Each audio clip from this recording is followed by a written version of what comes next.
काल परवाकडे जे घडलं आजपर्यंत असं कधीही घडलेलं नव्हतं।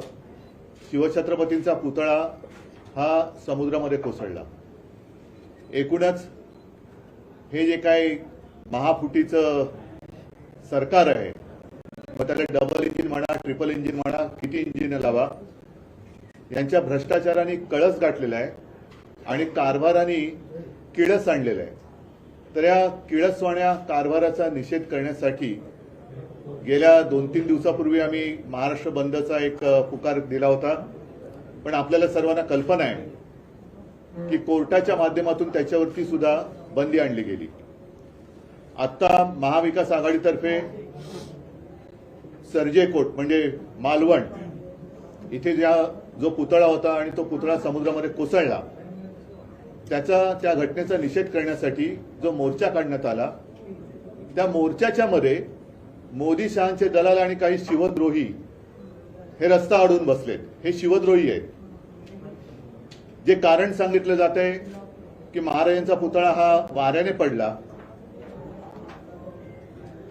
हे मुळामध्ये कारण अत्यंत निर्लज्जपणाचा कळस गाठणार आहे। आमचे राज्यपाल महामहिम राज्यपाल कोश्यारी हे समुद्रकिनारी राजभवनावरती होते, राहत होते। त्यांनी देखील महाराजांचा अपमान केला होता। पण माझ्या तरी वाचनात कधीतरी जोरदार वाऱ्याने राज्यपाल महोदयांची टोपी उडाली असं सुद्धा कुठे वाचण्यात आलेलं नाहीये। हा पुतळा पडला कसा? आणि त्याच्या पलीकडे जाऊन जे गद्दार आहेत, अगदी नाव घेऊन बोलायचं तर केसरकर, ते सुद्धा जे बोलतायत की काही वाईट घडलं तर त्यातनं चांगलं घडेल कदाचित, म्हणजे हे संपूर्ण संतापजनक आहे। आणि म्हणून आम्ही असं ठरवलंय की येत्या रविवारी म्हणजे 1 तारखेला दुपारी 11च्या सुमारास हुतात्मा स्मारकाला वंदन करून तिथून आम्ही सगळेजण गेटवे ऑफ इंडियाला जो छत्रपती शिवाजी महाराजांचा पुतळा उभारलेला आहे, आता तो पुतळा उभारून सुद्धा किती वर्ष झाली तरी सुद्धा तो पुतळा मजबूतीने उभा आहे। या पुतळ्याच्या समोर आम्ही सगळे जमणार आहोत आणि ह्या निर्ढावलेल्या सरकारचा निषेध करण्यासाठी सरकारला जोडे मारो हा कार्यक्रम आम्ही तिकडे करणार आहोत। आणि हा महाविकास आघाडीचा कार्यक्रम असेल। मी आहे तिथे, पवार साहेब असतील, नाना पटोलेजी असतील, तिन्ही पक्षाचे सर्व प्रमुख नेते असतील। त्याचप्रमाणे मी सर्व शिवप्रेमींना विनंती करतोय की आपण देखील या सगळ्या सरकारचा जो कारभार चाललेला आहे त्याचा निषेध करण्यासाठी या आंदोलनात आपण सहभागी व्हावं। सर,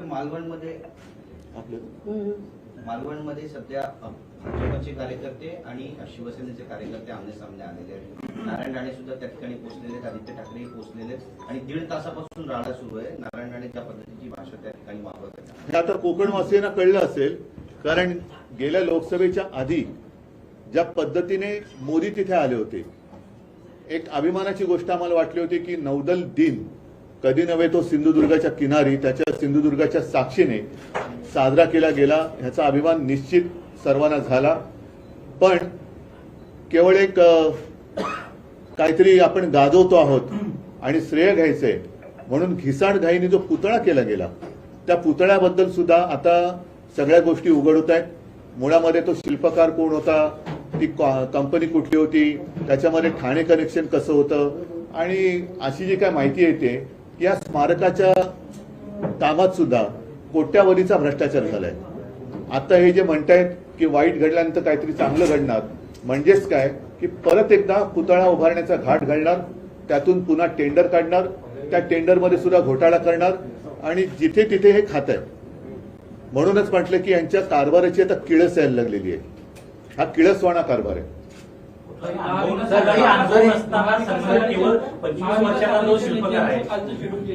ठरलेलं होतं। आज सगळे महाविकास आघाडीचे नेते आज किल्ल्यावर गेले, त्यांचं शेड्यूल पूर्णपणे ठरलेलं होतं। असं असताना आज ज्या पद्धतीनं भाजपचे कार्यकर्ते किल्ल्यावर गेले, मी शिवद्रोही म्हणतो, कारण मला नाही वाटत सगळे भाजपचे कार्यकर्ते त्यांना हे पटलेली गोष्ट असेल। त्याच्यामध्ये जे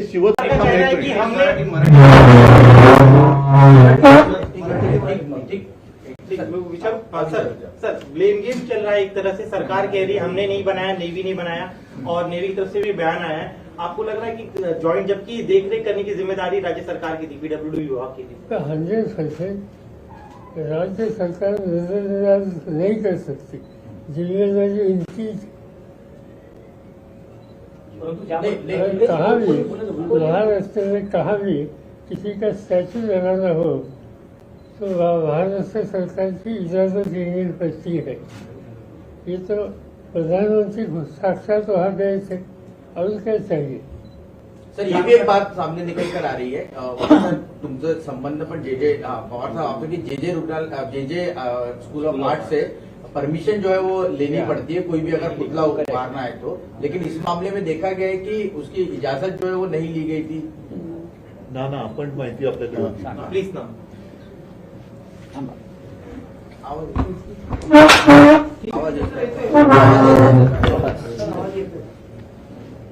आपने जो सवाल किया है बराबर है। जब खुद नरेंद्र मोदी जी देश के डिफेंस मिनिस्टर, राज्य के मुख्यमंत्री, राज्य के दो उप मुख्यमंत्री वहां उस प्रतिमा का अनावरण करने जा रहे थे, लेकिन उसकी जो पूरी प्रोसीजर होती है वो प्रोसीजर को फॉलो नहीं किया गया।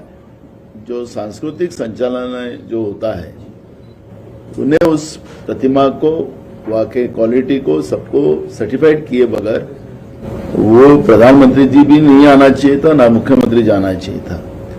लेकिन चुनाव को मद्देनजर रखकर हमें शिव प्रेमी है ये दिखाने की एक कोशिश की गई है। जैसे उद्धव जी कहते हैं कि ये शिव द्रोही है, तो ये शिवद्रोही लोग जो है, जैसे एक तो महामहिम हमारे राज्य के एक ईडी के चक्कर में फंसे हुए हैं, उनने तो जीरे टोप शिवाजी महाराज का वो मोदी के सर पे डाल दिया। इसका मतलब है कि ये शिवाजी महाराज की तुलना नरेंद्र मोदी से कर रहे। ये हमारे महाराष्ट्र की जनता का आह्वान करने का अधिकार ये बीजेपी को और इनके साथियों को किसने दिया है। और कल की जो घटना है जिसको मुख्यमंत्री कहते हैं कि मैं इससे बड़ा बना दूंगा, अरे जो पाप तुमने किया है वो पाप क्यों छुपा रहे हो? तुम कमीशन खोर हो।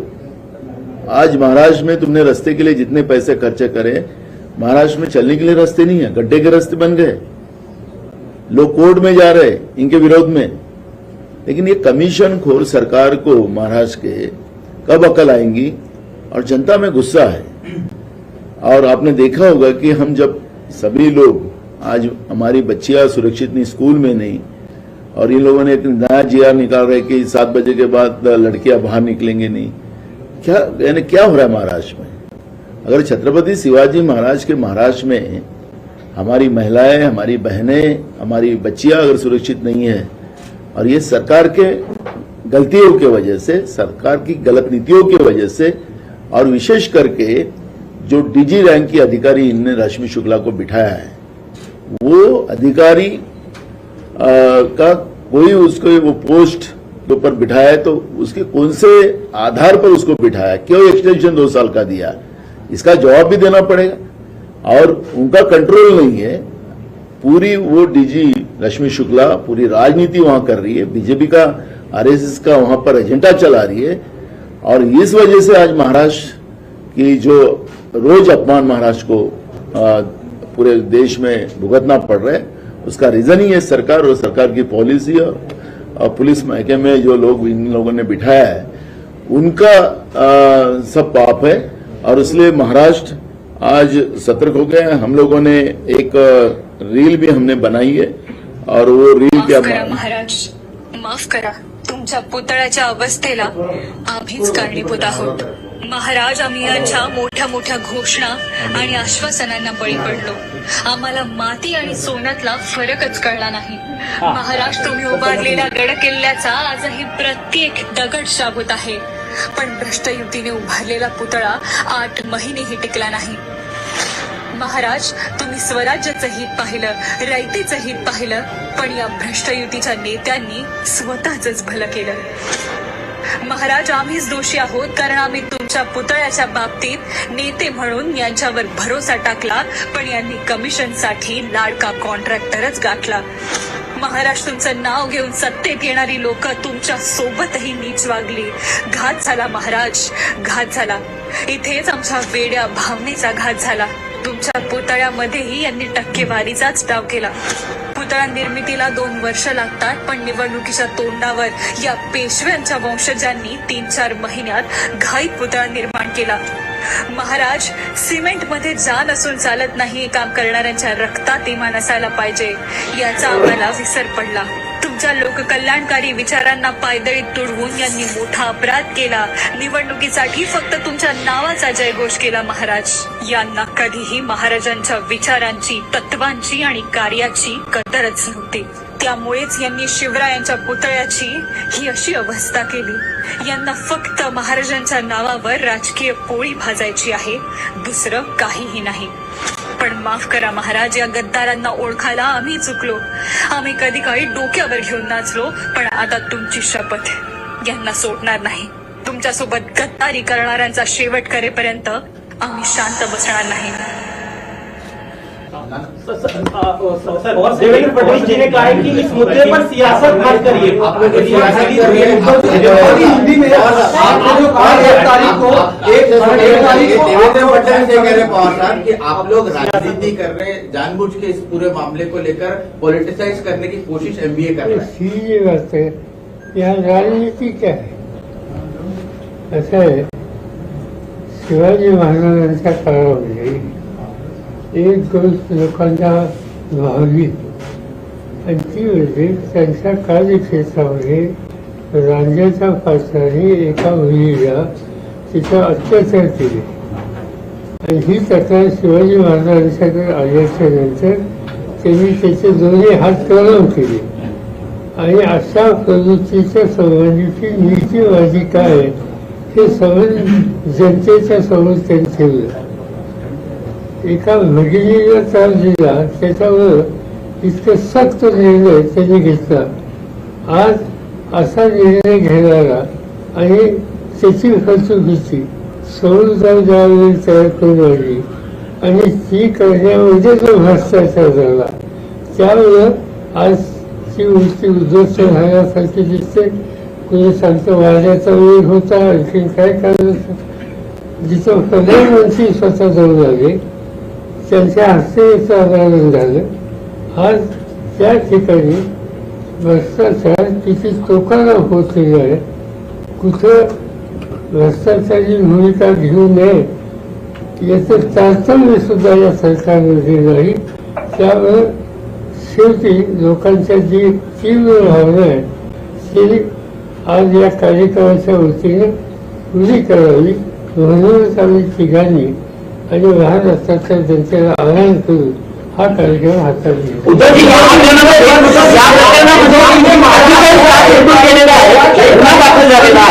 गुन्हा दाखल होऊन सुद्धा पराग आपटे असेल किंवा चेतन पाटील असेल हे अजूनही फरार आहे. पोलिसांना ते सापडत नाही आहेत. अशाच पद्धतीनं मागे सुद्धा ज्यावेळेस काही ऍक्सिडेंटची प्रकरणं घडलेली होती त्यावेळेस गुन्हेगार हे फरार होतात आणि सगळं वातावरण शांत झाल्यानंतर त्यांना समोर आणलं जातं.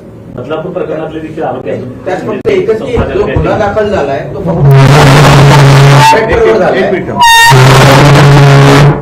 गुन्हा फक्त कॉन्ट्रॅक्टरवर दाखल झालाय. तुमची मागणी आहे की कारण हा सगळा प्रोग्राम नौदलाने बघा, केलेला होता. शेवटी हा जर का गुन्हा म्हणून पकडला तर तुम्ही गुन्हा दाखल करणार आहात असं सरकार म्हणतंय, ह्याचा अर्थ गुन्हा घडलेला आहे हे सरकारला मान्य आहे. मग गुन्हेगार कोण? कारण प्रधानमंत्री आले आणि त्यांच्या हस्ते अनावरण झालं म्हणजे प्रधानमंत्र्यांचा सुद्धा त्याच्यात संबंध आला आणि तो येण्याच्या साठी जो काही कार्यक्रम त्यांनी केला होता तो पुरेसा बोलका आहे. आता याच्यामध्ये मला वाटतं की नौदल एवढं आपलं पोकळ आहे का की त्यांना त्या नौदल म्हटल्यानंतर ते समुद्रातल्या त्या तुफानाशीच खेळत असतात, तिथल्या संकटाचा सामना करतात आणि देशाला वाचवतात. आता ही जबाबदारी नौदलावरती टाकून हे मोकळे होणार आहेत का? मग नौदलाला सुद्धा ह्याची कल्पना नव्हती का की किती वेगाने इकडे वारे वाहणार, काय होणार? आता हा जो काही कार्यक्रम घेण्यात आला तो आपल्याला माहिती आहे की उघड उघड तेव्हा निवडणुका तोंडावरती होत्या. कोकण जिंकायचं, महाराष्ट्र जिंकायचा म्हणून मोदींनी घाईघाईने तो कार्यक्रम दिला आणि शिल्पकाराची जी काही बाजू आलेली आहे त्याच्यात त्याने म्हटले की त्याला ठराविक दिवसात तो पुतळा करण्याची जबरदस्ती करण्यात आली.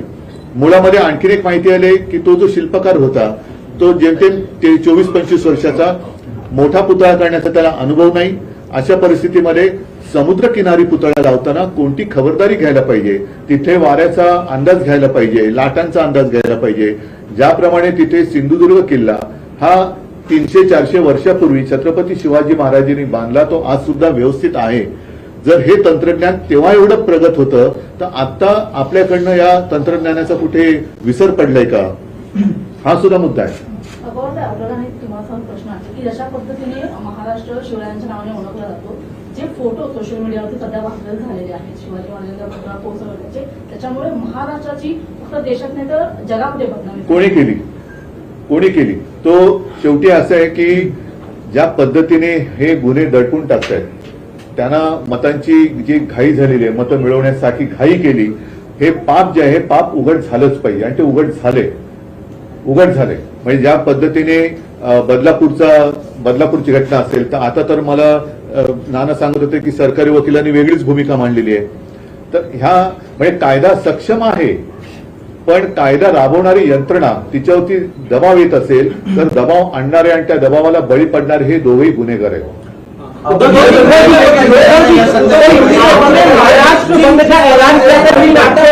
जिस तरह से पूरी घटना हुई है उसको लेकर आगे की रणनीति क्या है, क्योंकि आज भी कई जगहों पर प्रोटेस्ट हुआ है, आदित्य जी गए हैं, उनकी गाड़ी को रोकने की कोशिश की गई, वहां पर कुछ घटना हुई है. दूसरा जो केस रजिस्ट्रेशन की बात है, गुनाह दर्ज किया जाएगा, आरोपियों को बख्शा नहीं जाएगा, उस पर क्या कहना है? पहले ही मैंने मराठी में कह दिया है कि आने वाले रविवार को हम मुंबई में तीनों पार्टियों के प्रमुख नेता, शीर्ष नेता और हम सारे जो हमारे साथी अन्य पक्ष है उनको सारे शिवप्रेमी और सारे पार्टियों के जो शीर्ष नेता है और कार्यकर्ता जिनके दिल में शिवाजी महाराज है, वो सारे आने वाले 1 तारीख यानी रविवार को हुतात्मा स्मारक वहां इकट्ठा हो जाएंगे. हम जिन्होंने मुंबई के लिए बलिदान दिया है उनको वंदन कर कर हम गेटवे ऑफ इंडिया की तरफ, जहां पर हमारे छत्रपति शिवाजी महाराज जी का एक स्टैचू है, वहां उनको वंदन करने के लिए जाएंगे. और इस सरकार का निषेध करने के लिए हम सरकार की प्रतिमा मराठीमध्ये सांगित की त्यांना जोडे मारा कार्यक्रम उद्धवजी स्ट्रॅटेजी करते मुद्दाम दडपण्याचं, कारण आजही मोर्चा मालवणमध्ये काढला, तिथे रस्ता रोखून धरला, महाराष्ट्र बंदचं आवाहन केलं, तेव्हा कोर्टाने ह्याच्यामध्ये म्हणूनच म्हटलं ना की सरकारची ही महाराष्ट्रद्रोही आणि शिवद्रोही ही प्रतिमा ही अधिक उघड होत चाललेली आहे. यांना महाराष्ट्राबद्दल प्रेम नाही, छत्रपतींबद्दल आदर नाही.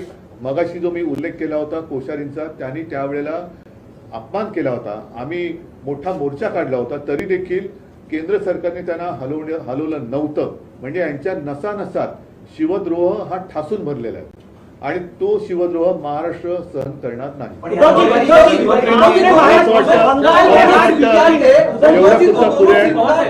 नॉट रीचेबल है, ये कहा जा रहा है कि वो फरार हो गए जो दोनों. ठीक है, आज के दिन हमने जो कहना था वो हमने कह दिया. महाराष्ट्र बंद नहीं कर पा रहे थे, लेकिन बंगाल में बीजेपी पूरी कोशिश करती बंद करने की, तो दोनों क्या दोबारा प्रयास होगा? क्योंकि बंगाल में बीजेपी ने बंद कर दिया है, महाराष्ट्र में आप लोग बंद नहीं कर पाए, क्या दोबारा प्रयास होगा इस घटना के बाद? प्रयास का सवाल नहीं है, लेकिन जो कानून सबके लिए समान होना चाहिए. मोदी जी ने तो कहा था 1 नेशन 1 इलेक्शन, तो क्या महाराष्ट्र नेशन के बाहर है? जो काम जिस तरीके से बीजेपी वहां सड़क पर उतर कर आई है और हमारे यहाँ जो उप मुख्यमंत्री है फडणवीस, वो कहते हैं कि उनका हम इस्तीफा मांग रहे हैं, बंगाल का क्यों नहीं? अरे भाई, आप तो महाराष्ट्र के उप मुख्यमंत्री है, गृह मंत्री है, हम बंगाल में रहने वाले नहीं है, महाराष्ट्र में है. तो बंगाल की सरकार सक्षम है और वहां जिस तरीके से वो अब पुलिस पर हमला कर रहे हैं वैसे तो हमने नहीं किया. महाराष्ट्र बंदची तुम्ही जेव्हा हाक दिली होती तेव्हा कोर्टाने ताशेरे ओढले, ते बेकायदेशीर आहे, पण मग पश्चिम बंगालमध्ये जेव्हा भाजप बंद करते तेव्हा ते बंद ठरतं. ह्याच्यामध्ये कायदा सगळ्यांना सारखा असला पाहिजे. आता मी कोर्टाच्या कारवाईकडे लक्ष देतोय की कोर्ट, मग ते बंगालचं असेल किंवा महाराष्ट्राचं असेल, ज्यांनी बंद हा बेकायदेशीर ठरवलाय त्या कोर्टाने आता तिथल्या भाजपावरती काय कारवाई केली हे आपल्याला 2 दिवसात बघावं लागेल.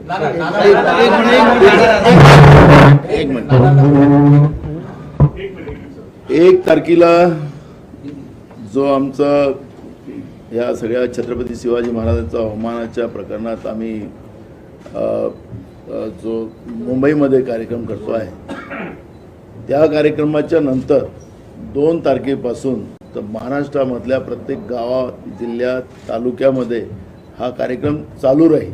आणि या सरकारला, कारण की घाबरलेलं सरकार आहे, हे कोर्टात जातं, यांना वाटतं की आमच्या विरोधात कोणी जाऊ नये, लोकांमध्ये उठाव होऊ नये. उठाव झालेल्या लोकांच्या मनात त्या दिवशी आम्ही कोर्टाने आदेश दिले तरी लोक स्वयंपूर्तेनं रस्त्यावर आलेत, लहान लहान मुली रस्त्यावर आल्यात.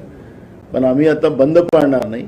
पण याचा जे निषेधाचा जो प्रक्रिया आहे, जे उद्धवजींनी सांगितले जोडे मारो आंदोलन करू, ते पूर्ण महाराष्ट्रामध्ये एकच्या नंतर चालू राहणार आहे. ते 1 तारखेला संपणार नाही आहे. ते कंटिन्यू महाराष्ट्रामध्ये प्रत्येक तालुक्यात, जिल्ह्यामध्ये चालू राहणार आहे. थँक्यू.